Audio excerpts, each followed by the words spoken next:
Umbria, terra do infinito. Esta é a única região do centro da Itália não banhada pelo mar. Em compensação, suas colinas verdes repletas de oliveiras parecem ondas numa paisagem sem fim. As raízes dessas árvores representam a força das tradições que passam de geração em geração. Este é um campo de oliveiras muito antigas, de uma variedade chamada arraio, que só existe aqui no sul da Úmbria. Para vocês terem ideia, esta senhora aqui tem uma idade estimada de 1000 anos e muita história para contar. E é com ela que nós vamos descobrir todo este território, mas de um jeito especial. Vamos conhecer castelos assombrados, paisagens de tirar o fôlego, lugares onde esteve São Francisco e uma igreja milenar. Tudo ligado ao ouro verde dessa terra, o azeite. E um território tão antigo requer carros antigos. E a nossa viagem começa aqui com um carro especial, uma Triumph TR3 de 1960, que marcou uma época. Quem vai nos acompanhar nessa viagem é Enzo Gatti. O carro é dele, hein? Partimos da cidade de Amélia em direção a Narni, no sul da Úmbria. Enzo chama o seu carro de A Triumph. Os italianos usam um artigo feminino para o carro, la macchina. No painel, a imagem do padroeiro São Francisco, santo que nasceu e viveu na Úmbria.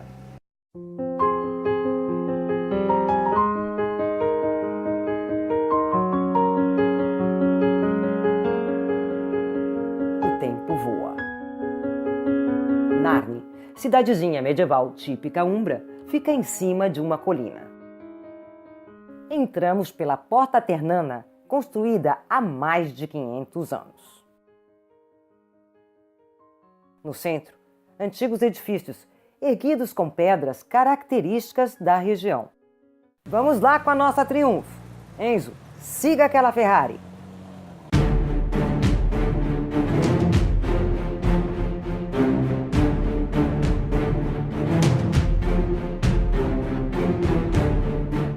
Pera lá, não é só a Ferrari, é uma caravana de carros com uma missão especial. A conquista do castelo de Narni. Esta fortaleza foi construída em 1367 por ordem do cardeal Egídio Albornoz. A posição do castelo é estratégica. Daqui se controlava todo o acesso ao território, por isso é conhecido como a Sentinela do Sul da Úmbria. Hoje, o castelo é um museu que vamos visitar. A primeira sala é a da tortura. Entre os instrumentos, um cinto de castidade. Ai, ai, ai.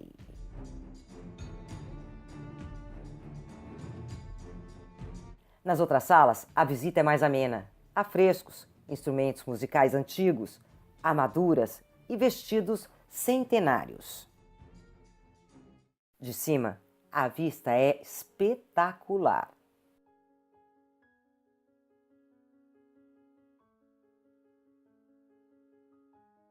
E a nossa viagem continua. De Narni, partimos para San Liberato.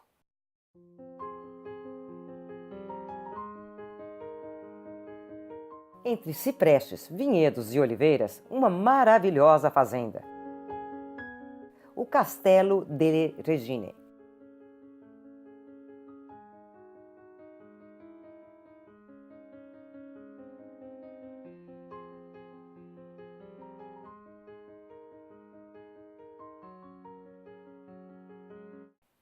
Aqui se produz vinho e azeite, os tesouros da Úmbria.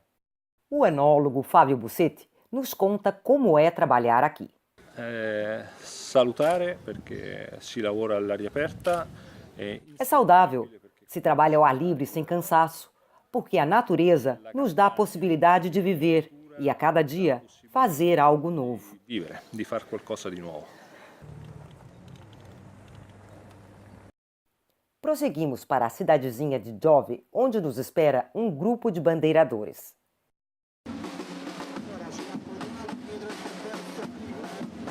A tradição é mantida com orgulho.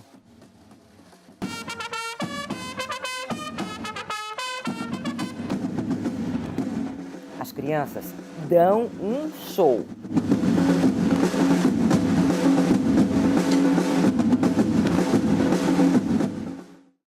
Pé na estrada de novo. Nosso destino agora é Lugnano in Teverina. Estamos em Lugnano in Teverina, no coração da Úmbria. E essa igrejinha aqui atrás é considerada uma pérola da arte mundial. Por quê? Não é só porque foi construída no ano 1000, mas porque também toda a sua simbologia, todo o seu significado. Consideramos que 1000 anos atrás, a maioria das pessoas era analfabeta. E a comunicação através da arte era muito importante. Portanto, cada símbolo, cada detalhe desta pequena igrejinha significa tanto para a história da humanidade.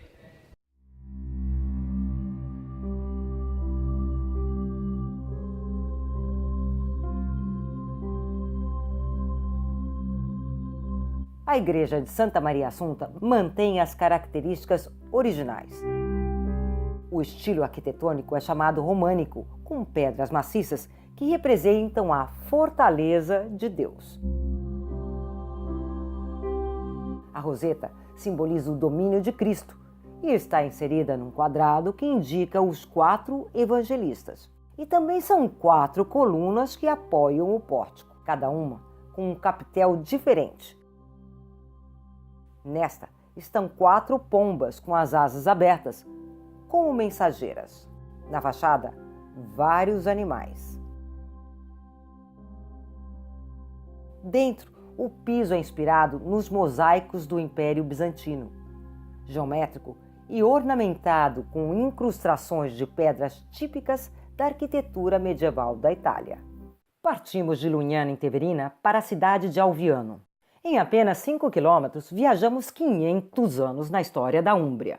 Da Idade Média, passamos ao Renascimento. Um imponente castelo de Alviano domina a paisagem. O baluarte foi construído em 1500 por ordem de Bartolomeu de Alviano, comandante militar e arquiteto.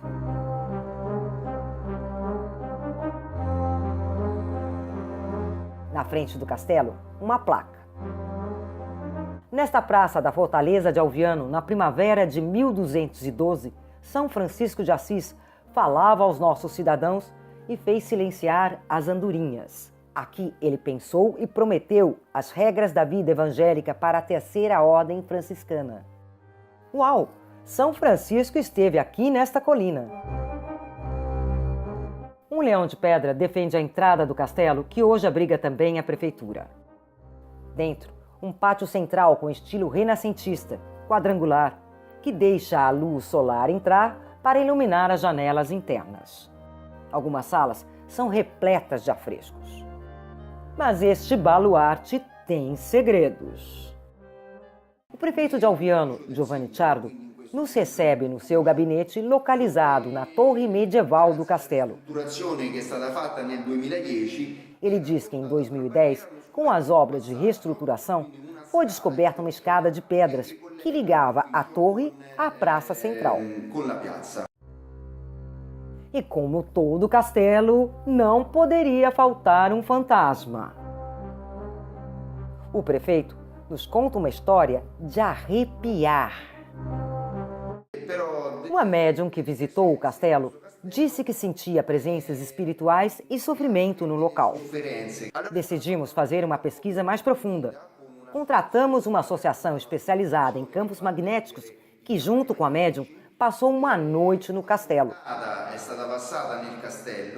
Em algumas salas que antigamente eram prisões, os campos magnéticos deram sinais anormais, provavelmente do sofrimento dos prisioneiros.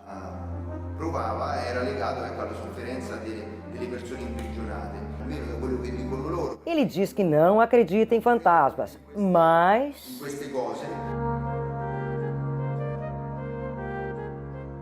depois dessa história assombrada, vamos à capela do castelo. Dentro, há frescos do século XVII dedicados a São Francisco.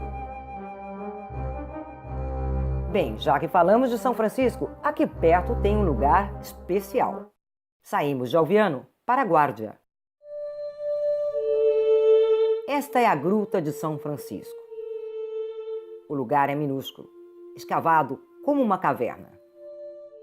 Apenas um leito de pedras. E nessa gruta dizem que São Francisco vinha aqui dormir. E muita gente acredita que este lugar é milagroso porque ele sofria de um problema nos olhos. E aqui em cima caíam gotas de água, como lágrimas, que serviam para a cura dos doentes.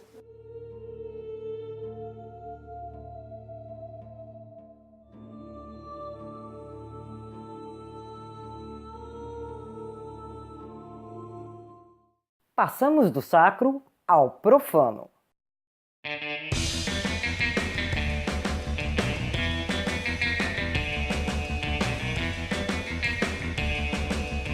Lembramos que estamos numa caravana pela Umbria e os rapazes estão esperando. Ecco i ragazzi! Bruno Dubaldi. Giorgio Castelli. Colecionadores de carros antigos. Questa è una macchina, un Ferrari 308. Essa é uma Ferrari 308 GTS, 4 válvulas, de 1984, explica Pier Giorgio Castelli. É a minha paixão. Questa è una Orsa 850. Paixão também de Bruno Dubaldi pela sua Orsa 850 de 1968. In Sardegna stava fatta. Esse carro foi fabricado na Sardenha. E a nossa Triumph sai na frente. Enzo Gatti, firme no volante. Voltamos ao ponto da largada. Amélia.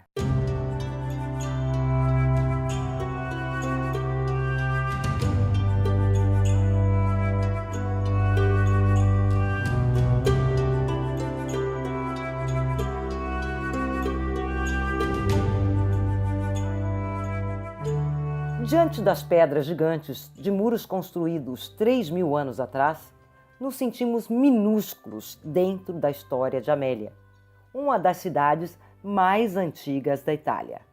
No terceiro século a.C., Amélia se aliou com Roma e se transformou no importante centro da Úmbria. Trechos da estrada romana ainda estão preservados. Os romanos construíram grandes obras, entre elas as cisternas, um conjunto de cavernas subterrâneas usadas como reservatório de água potável que vinha da chuva. Eis o símbolo da força do Império Romano. Um glorioso militar de 2 metros de altura, Germânico, pai do imperador Calígula. Esta estátua de bronze é original e foi encontrada aqui em Amélia. Agora, tem um lugar especial no Museu Cívico e Arqueológico da cidade.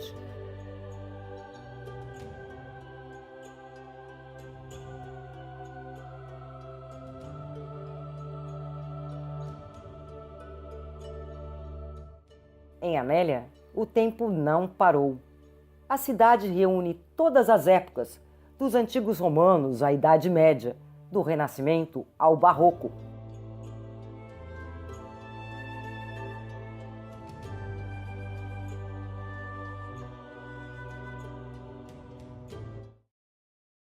A prefeita de Amélia, Laura Pernazza, fala com orgulho.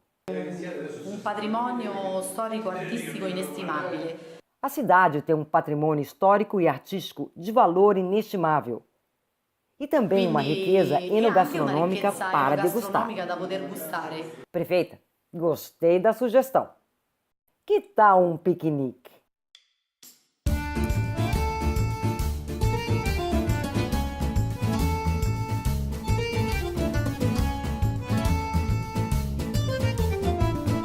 O prato principal é típico, la panzanella. Deliciosa e fácil de fazer. Ana Rita Anselmicchio dá a receita. Molhe o pão na água e acrescente vegetais picados, cebola, tomate, rabanete, alface e manjericão. Misture tudo e tempere com sal, vinagre ou limão e azeite extra virgem de oliva. Isso mesmo! O segredo da receita está nos produtos locais. Entre eles, essas azeitonas que produzem um azeite maravilhoso aqui do sul da Úmbria, considerado o ouro da terra. Aqui, a fertilidade é o presente destas oliveiras centenárias que ainda florescem e dão frutos. A natureza brinca com o homem, cria esculturas como esta, que parece uma mãe abraçando o filho. Doriano Calatini é filho desta terra. L'amore per questa terra bisogna prima di tutto nascerci. O amor por esta terra vem de quem nasce aqui. Quanto é bella a vida de quem trabalha no campo, que vê nascer pequenas plantas. Com o tempo, elas precisam ser podadas para que cresçam bem e vigorosas. Isso nos dá muita satisfação. É como quando nasce uma criança dentro da família. Você dá conselhos e ajuda a crescer.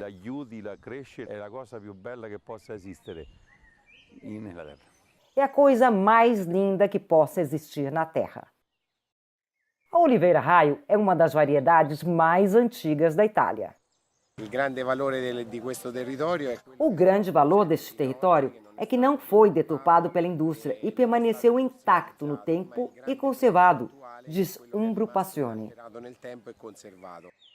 Neste campo de oliveiras do tipo raio, a colheita é manual, porque as máquinas podem quebrar as plantas seculares. Como tirar o leite da vaca, ressalta Doriano. Então, vamos tentar. São 2 métodos. Um você faz a colheita à mão e o outro usa-se um pente para tirar as azeitonas dos galhos. Uma rede é estendida embaixo da oliveira. As azeitonas caem uma por uma. Olha a nossa colheita! A rede é recolhida e as azeitonas são transferidas para uma caixa perfurada para que elas se mantenham arejadas. Seguimos com as azeitonas de carona no trator.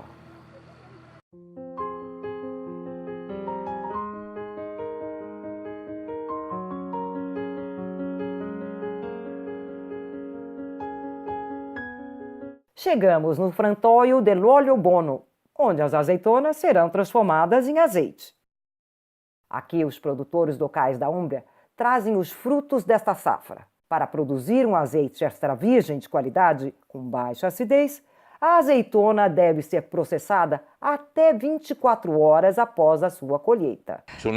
Luigi Leonetti trouxe 4.000 quilos de azeitonas. Ele espera obter cerca de 500 litros de azeite. Que emoção, eu lhe pergunto. Especialmente quando como a brusqueta, responde. Pão, azeite e sal por cima. Vamos ver então como é feito o azeite extra virgem de oliva. O primeiro passo é colocar as azeitonas neste grande recipiente para pesá-las. Em seguida, as azeitonas são transportadas por uma esteira. Os frutos são separados das folhas e lavados em água corrente para então serem moídos. A moagem consiste na trituração das azeitonas com os caroços até formar uma massa oleosa. Esta etapa dura mais de 1 hora com a temperatura controlada. Essa massa passa então por uma centrífuga horizontal que separa o líquido do sólido. Finalmente, a parte líquida vai para outra centrífuga, desta vez vertical, que separa o azeite da água. Durante todo o processo de produção de um azeite extra virgem de qualidade, a temperatura não deve passar dos 28 graus centígrados. Luigi Leonetti aguarda ansioso o seu azeite. Vai ou não vai? Olha o azeite aí, merece um aplauso e até um beijo.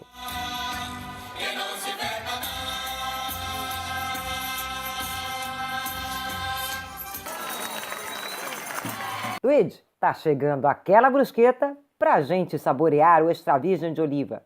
Pão na grelha, tostado na brasa e coberto de azeite. Pronto! É bom demais! Saboreando este azeite de oliveiras tão antigas, mergulhamos no tempo. Este é o campo de oliveiras da família Marzoli. No quintal de casa, Pluto vigia um tesouro. O moinho que fazia azeite 300 anos atrás. Questa è una pressa che serviva. Angelo Marzoli explica que no moinho da sua família usava-se o tradicional método da prensagem. La pasta dell'oliva molita As azeitonas eram colocadas neste recipiente e esmagadas por uma grande roda de pedra que girava até transformar os frutos em pasta. A pasta da azeitona era colocada aqui, nessa espécie de bolsa feita de cordas, por onde passava, seja a água que o óleo. Essa bolsa era colocada aqui embaixo para poder ser então espremida, ou seja, com um método totalmente manual. E haja músculo para mover essa trave.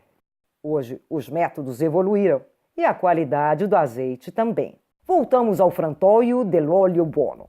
Aqui um grupo de produtores locais decidiu criar um extra virgem especial chamado O Infinito. A produção é limitada e não está à venda no mercado. É um azeite só para os amigos desta terra umbra. O Infinito é produzido apenas com azeitonas locais, principalmente do tipo raio. Giovanni Crocelli explica que o nome deste azeite é por causa do panorama infinito.